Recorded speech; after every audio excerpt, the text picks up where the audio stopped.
So in this example from Learning Target 1, we were asked to find the three arithmetic means between 24 and 48. So from the vocab check, you learned that arithmetic means basically means, the terms between two non-consecutive terms. So that means two terms that aren't next to each other, we have to find the terms between those two. So since there are three terms, that means it goes 24, one term, the second term, the third term, and then 48.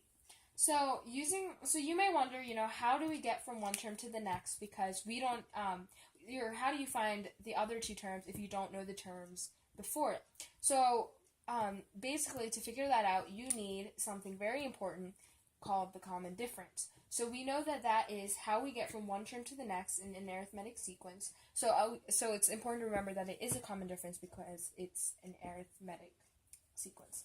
So in order to find the common difference, you can basically plug in all the values you know into the equation. So a sub n equals a1 plus d n minus 1. So right now, it's important to remember that we should number our values. So this is the first term, this is the second, this is the third, fourth, and fifth.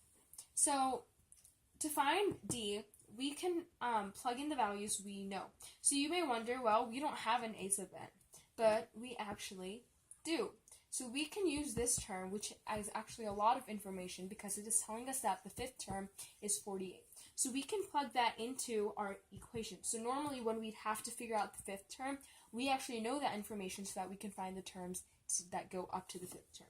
So we can plug it in. So a sub n equals 48, and a1 is 24, plus d, which is what we're trying to find, n minus 1. So n right now is 5, so 5 minus 1. So 48 equals 24 plus 40. 40 equals 24, and we get d to equal 6. So that means, so now we have our common difference. So this is how we're going to get from one term to the next, and therefore solve the problem. So 24 plus 6 is 30. 30 plus 6 is 36. And 36 plus 6 is 42. And we can check it to see, is 42 plus 6 48? And it is. So that means our three arithmetic means are correct. So our answer basically is, in the problem, find the three arithmetic means between 24 and 48. Our answer is 30, 36, and 42. So remember, we figured this out by basically finding our common difference, which is key in solving this problem because it tells us how to get from one term to the next. Therefore, finding the consecutive terms or the arithmetic means between two numbers.